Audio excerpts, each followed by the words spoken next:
Hi, I'm Jonathan. I'm going to be doing a demonstration of your new motorhome. If there are any questions, please feel free to contact me on 01207 272 777. Here's your new Tribute T720. First of all, I'm going to do you a quick walk around and point out all of the main points on the outside of the vehicle. So as we walk around from the driver's door, we've got your hookup point. This is where we'll insert the electric cable. We have your gas locker with the red sign. Just to the left of that, we have the cassette toilet hatch. This is where we'll access the cassette toilet to empty. At the rear, obviously got entry into a storage compartment. Just below that, we've got our grey water drain. So again, to drain our wastewater, that is the tap we will use. To drain our fresh water over probably, well, varying really, so at winter when we want to drain the tanks down, but also if you're not going to be using it for a couple of weeks, I would advise that we drain that down as well. And here, this is our boiler vent cover. So when we're not using it, I would advise that we keep the cover on. When we are using the boiler on gas, hold the bottom, pull towards you, and that removes. That just exposes the flue, and again it will stop it from faulting. So if you do get a red fault light when you try to use it on gas, it could be that you've forgotten to remove the cover. To the rear of the motorhome, you've got your ladder, which gains you access to the roof of the vehicle. You've got your reverse camera and high level brake light, and beneath that we have our tow bar. As we walk round the other side of the vehicle, we've got our filler point. This is where we fill up with our fresh water. So we put our hose into there. And again, the way in which we would tell that it's full would be either to use the monitor inside, or again, once it starts to overflow from this point, we know it's full. Again, another access hatch. You've got your F31 handle, which is a security door handle, which you can pull over just by pulling this little toggle down. That will allow this handle to move around and cover the door and secure the door. So your entrance habitation door, awning light, and awning are all on this side of the vehicle. And as we go around back to the front of the motorhome, on the bonnet, when we try to lift the bonnet, we then need the key. So this is the key hole here.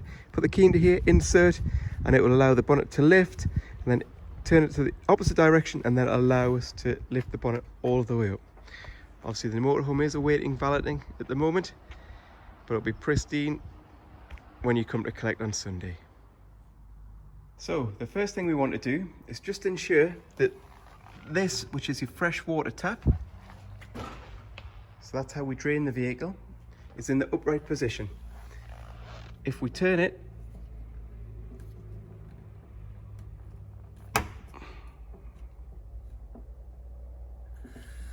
you can hear it just starting to trickle there, then it means the water will just all come out.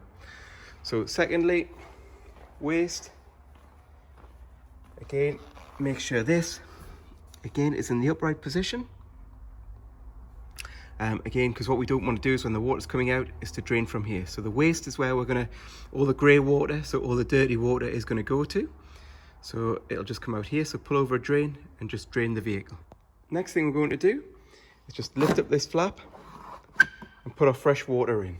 So as you can see, I've got a hose pipe already in there, just clips nicely. The first stage, which is when we pull up on site, what we're probably going to want to do is hook up with electric. So we get our electric cable, pull the top up, just like so, and then again, lift up, and then insert, and then that's us hooked up and ready. So that means that we'll be now charging our 12-volt battery, so the charger will be active, and all the 240-volt sockets inside the motorhome will also be active. So to remove, press the little blue toggle on the left. That will then allow you to remove the hookup point.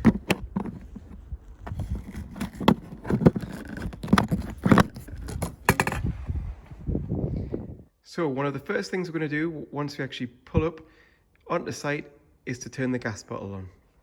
The way in which we do that, if you haven't got your gas bottle plugged in, or I should say the lead screwed in, it's a hand tightened lead.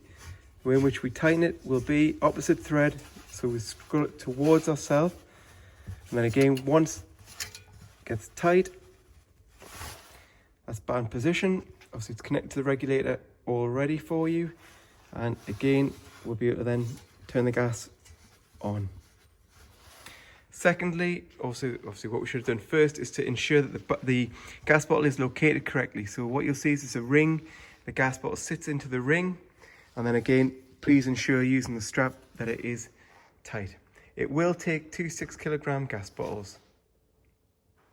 Our toilet, this is the Cassette toilet, located just in this flap. So we press the right hand button, it locks on the left. To remove the cassette, grab the handle, pull it up, and then this then pulls out. I have put some chemicals in already. Unscrew the flap, or the lid should I say, and you notice this little measure. When we're filling it up, don't go to the seal. Please always put your chemicals into here. Fill it up to the top mark. You can either use green or blue chemicals, and we recommend green. Green is a bit more environmentally friendly and you can use it at every site. Blue is a stronger chemical, but you can only use it in the UK. So again, once we've put the chemical into there, empty it in, screw the top back on. Again, we empty through this pipe as well. So you can either, if you've got to take it to the Elson point, you've got a little handle. It's also on wheels, so it works very, very easily. Again, handle just pushes back down.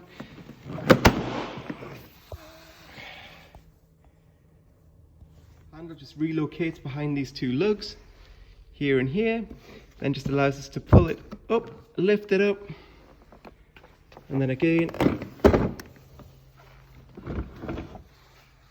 insert it back in, push it in. When it clips in, the handle's down, that's locked into place. So to use the awning, grab your awning winding handle. Again, the pole can extend or shorten, so just extend it a little bit, pop it in. So what you'll see, you've got a little bayonet fitting that just slots in to the awning, and then all we do is wind it out.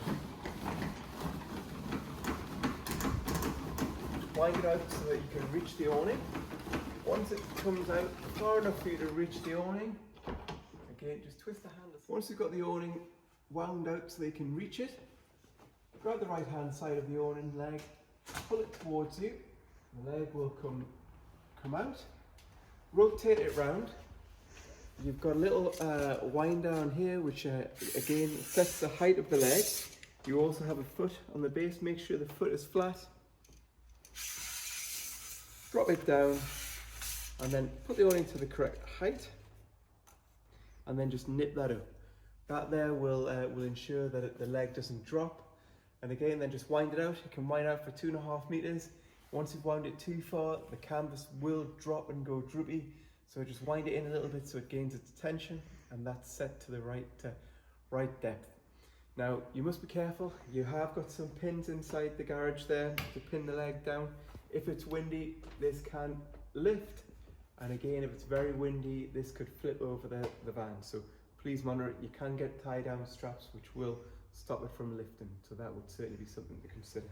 And then once you're finished and you're going to put the awning away, okay, slacken the leg off, fold it up, make sure that the bottom foot folds to 90 degrees, parallel with the leg, pop it into there, and then push left, and that just clips in. And did you hear that clunk?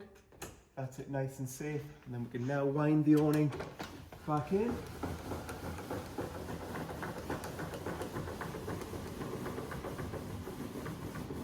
And when it goes in, it'll click in nice and sturdy. There we go. It's a little bit finished to get there, and then it just comes out. So there we go. So once inside the vehicle, what you're wanting to do is put power on. So if you press the on button, this will either give 240 if you're hooked up at a site, or 12 volt if you are while camping and just running off your leisure battery. It also shows the levels of the battery there. Next to it you have your vehicle battery, so this shows your vehicle battery levels. Please make sure it's just on leisure, because if it is on vehicle it will start using the Ford engine battery and it could drain the battery, meaning the engine won't start for when you want to get away. This here is the pump, so you can hear it there kicking in. It's just pressurizing. This is for when you're using the taps, toilets or showers. You must have the pump on to surface the water. This light that's green will go red when the water level is down, but you can see the levels here, like so. In the locker above the table behind the driver's seat is your RCD power supply unit. So you've got your charger there. Make sure this is on, because if this is turned off, the 240 will not get into the vehicle when you're on hookup. These are all your circuit breakers for your sockets and hob, your heater and extra sockets, and your fridge and boiler, and also your charger unit. And these here are all your 12 volt fuses. So it's a good thing that if you are going to go away, go and buy some of these, because if they do, if the fuse does blow, you can fix your own problem, and they're all listed here of what fuse does what item.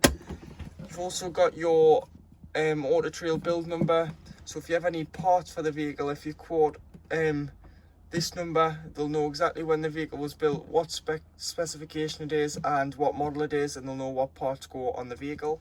To operate your Dometic fridge, press the button here. This turns the fridge on,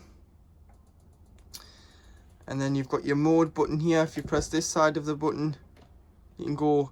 So the plug there is 240, so when you're hooked up, so if you are keeping this at home or you're keeping it at storage where you've got electric, tend to the day before plug the van in, put the fridge on, let the fridge go to the temperature desired, go away, get your shopping, put your shopping in, let it freeze for a couple of hours before you hit the road.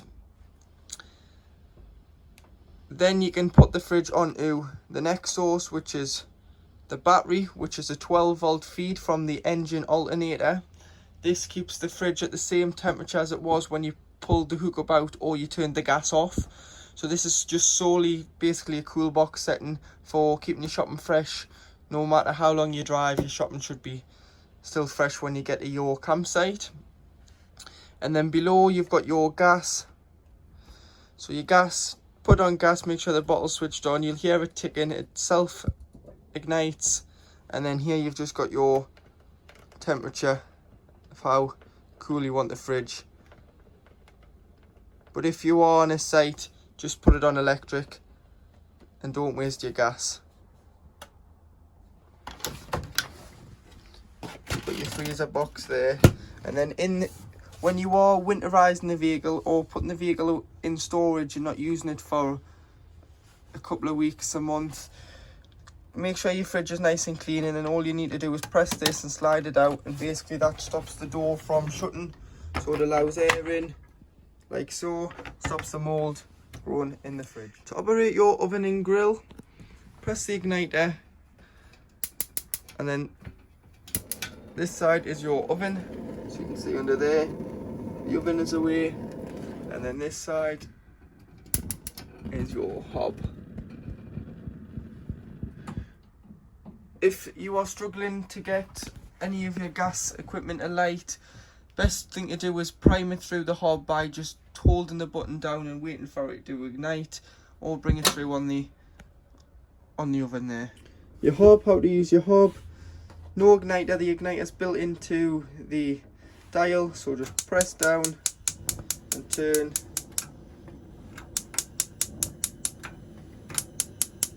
And there's all three rings on. Like I was saying about priming, to prime just press down and hold until you do get it to ignite like so, and then bring it through on the hob, which is probably the best place to bring it through, then the oven and fridge, a light on gas. On the driver's side rear, where your boiler is, you've got your two Ultrastore, Truma Ultrastore hot water controls. So this is your gas and this is your electric, seeing 230 volts electric, gas. These are for heating your water. So you've got 50 degrees on gas, off in the middle, and 70 degrees on gas heating your water. Or you've got 1 kilowatt off and 2 kilowatts. If you want hot water quicker, you can have them on both together, which will give you hot water at a boost. So for showering, about 20 minutes you'll have hot water if you use them together. If you're just using the electric, 25 minutes to half an hour and you'll have water. It is only 10 litres at one time, so do take that in mind. But if you were wild camping, you would just use the gas. But if you did want the boost, you can use them both together to enable you to have hot water quicker. This is your 10 litre Truma hot water boiler system. So in the winter, you do not want to leave water in this system, as it'll freeze and it'll break the boiler, which isn't covered by warranty. So part of the winterization preparation is to drain the boiler down. And to do that, you've got a yellow tap here. This yellow tap, when it's lying down, it means the water can stay in the boiler. Lift the tap up so it stands on end, and this will allow 10 litres of water, which this boiler holds, to drain directly underneath the chassis, and this will save your boiler from freezing in the colder temperatures.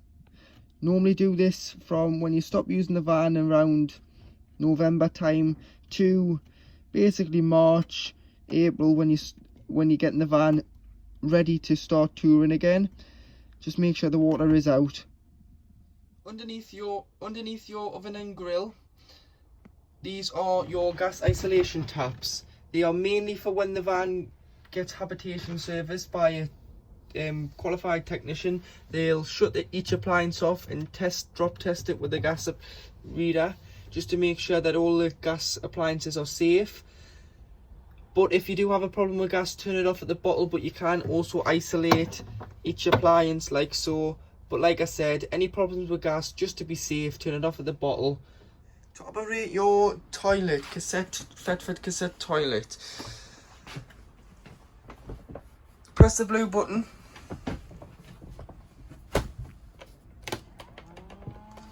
You'll hear the fan assisted fan come in. To stop that, just press the fan, and then you can press and hold, and it will flush your toilet. You then have a grey lever, which is called your slide.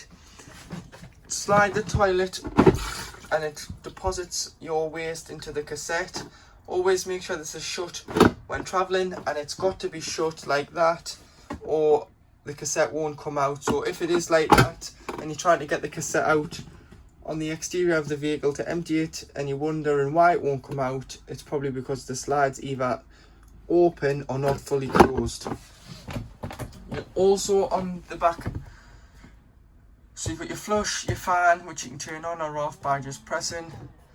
Flushes the toilet. This is your cassette, so it's green, which means it's empty or it's got a little bit in, so it's still, you can still use it. Once that goes red, you need to empty your cassette because it's full.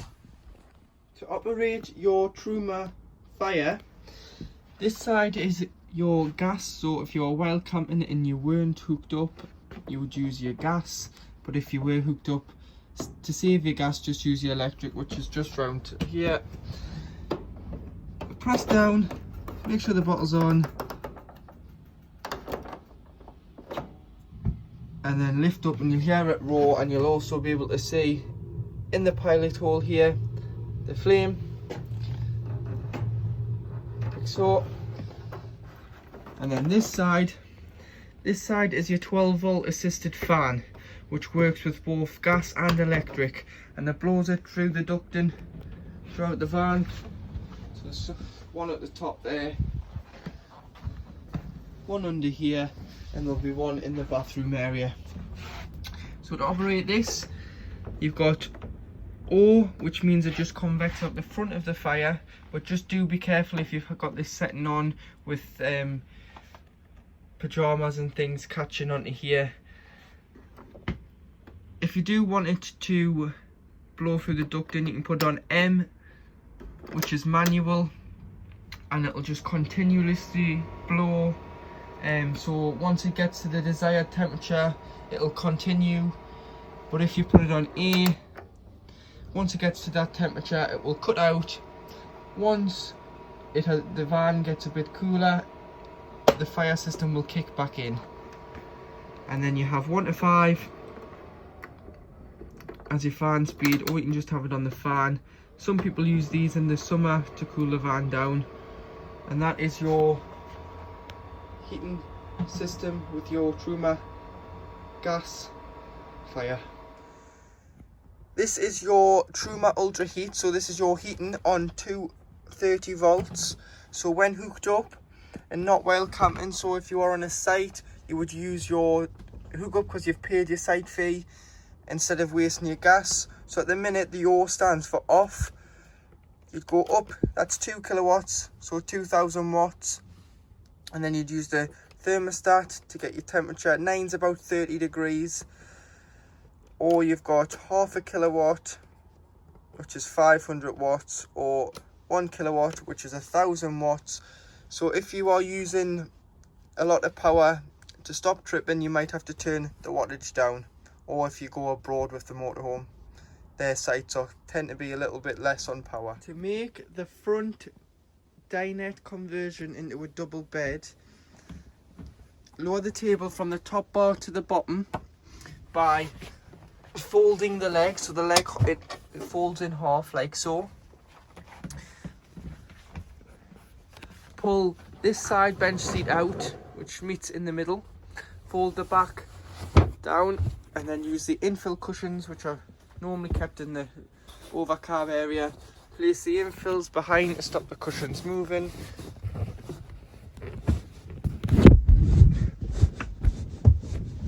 Like so.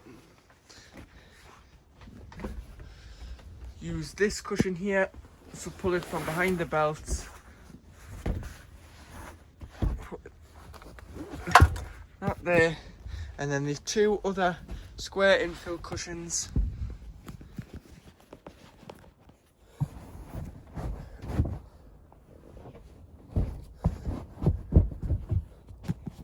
In there like so, and there you have a double bed.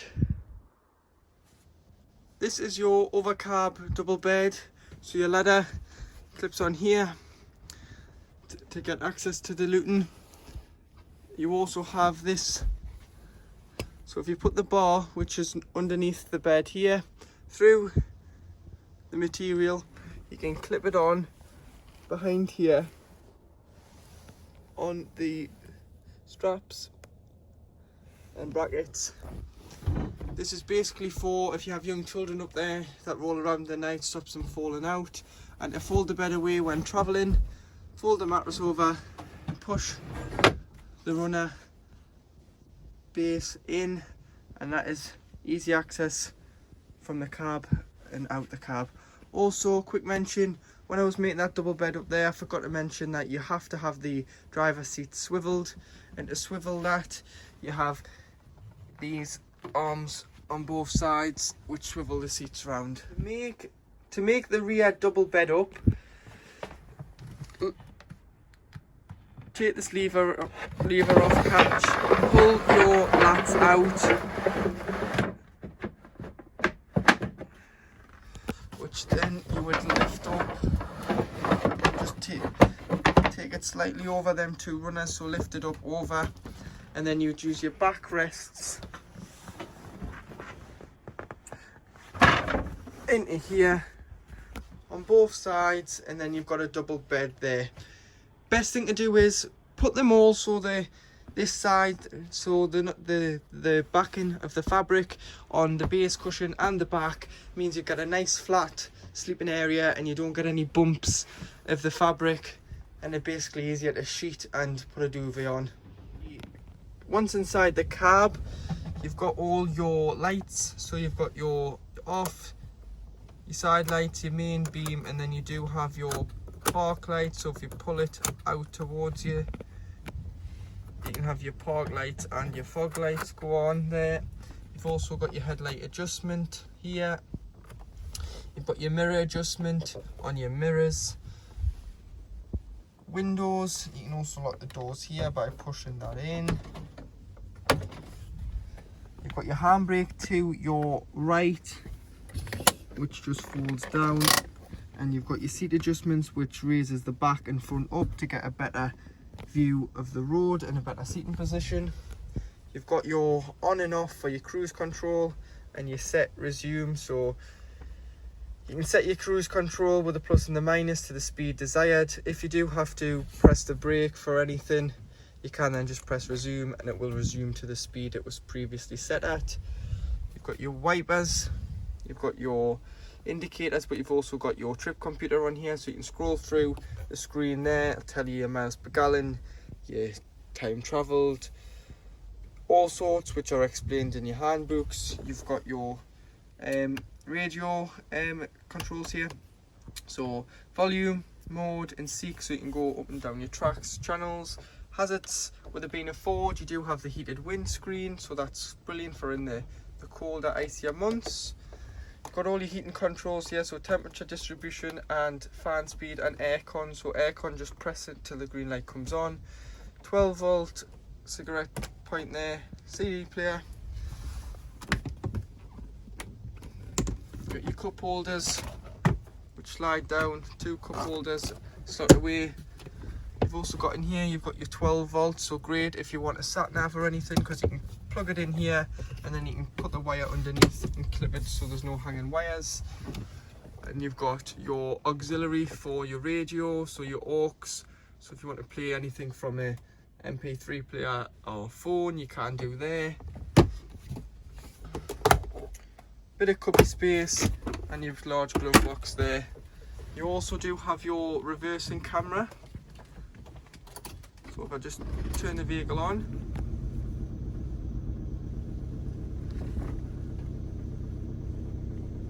there you are there. So that's your reversing camera, which only works when reverse is engaged.